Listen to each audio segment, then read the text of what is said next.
Friends, big boss హౌస్లో మళ్ళీ big boss reload అయిపోయింది. అంటే ఇప్పటి వరకు చూసిన బిగ్ బాస్ ఒక ఎత్తు అయితే ఇక నుంచి చూడబోతున్న బిగ్ బాస్ మరొక ఎత్తు. ముఖ్యంగా మన ఓల్డ్ గ్యాంగ్స్టర్స్లో సీత సరిగ్గా ఆడదు, విష్ణుప్రియ సరిగ్గా ఆడదు, అలాగే యష్మి ఆడదు, హడావిడి ఎక్కువ. మణికంఠ ఆడినా కూడా గెలవలేని పరిస్థితుల్లో ఉన్నాడు, ఎందుకంటే తన ఎమోషనల్ దాంతో. సో బాగా ఆడేది ఎవరు అంటే నిఖిల్, ప్రేరణ, నబిల్ అండ్ పృథ్వీ, ఈ నలుగురు మాత్రమే ఆడతారనమాట. సో కానీ పాత వాళ్ళు అంటే ఓల్డ్ రాయల్స్ ఉన్నారు కదా, వాళ్ళల్లో గౌతమ్ బాగా ఆడతాడు, అవినాష్ బాగా ఆడతాడు. అలాగే మనం నిన్న గేమ్స్ చూస్తే సండే ఎపిసోడ్లో ఆఖరికి గంగవ్వ కూడా రచ్చలేపి ఎరగ తీసేసింది.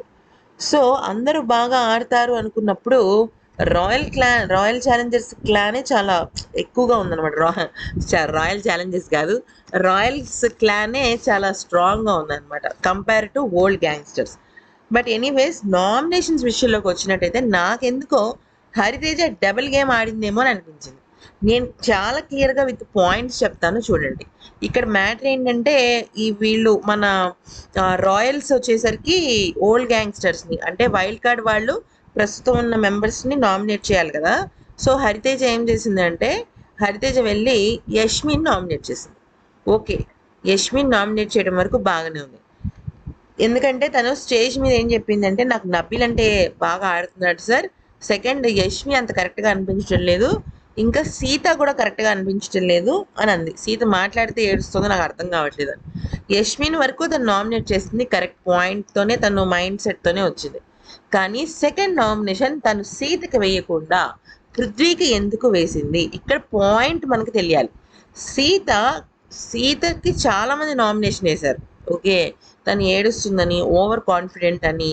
ప్లస్ ఇంకోటి ఏంటంటే, సీత ఎక్కడ బ్యాడ్ అయింది అంటే, తనే విష్ణుప్రియని నామినేట్ చేసి తనే బయటకు వెళ్ళిపోతుంటే ఏడవటం కానీ, క్లాన్ చీఫ్గా తను తీసుకున్న నిర్ణయాలు కానీ, సీత లాస్ట్ వీక్ చాలా నెగిటివ్ అయిపోయింది. అలాంటప్పుడు దానిలో ఏదో ఒక పాయింట్ తీసుకుని హరితేజ సీతను నామినేట్ చేయకుండా, అంటే స్టేజ్ మీద తనే చెప్పింది సీత అన్న యష్మి అన్న తను కొంచెం సుట్టిగా ఫీల్ అవుతుంది.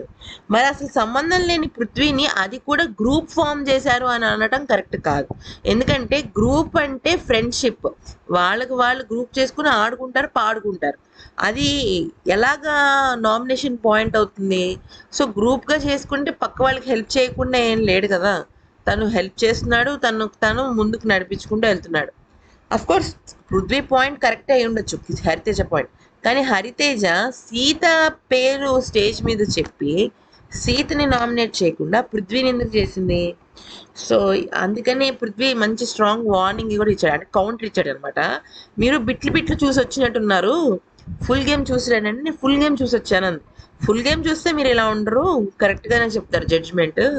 కొంచెం చూసారు కాబట్టి కొంచెంగా నామినేట్ చేస్తున్నారు అని చెప్పేసి అన్నాడు అనమాట. So full on fire.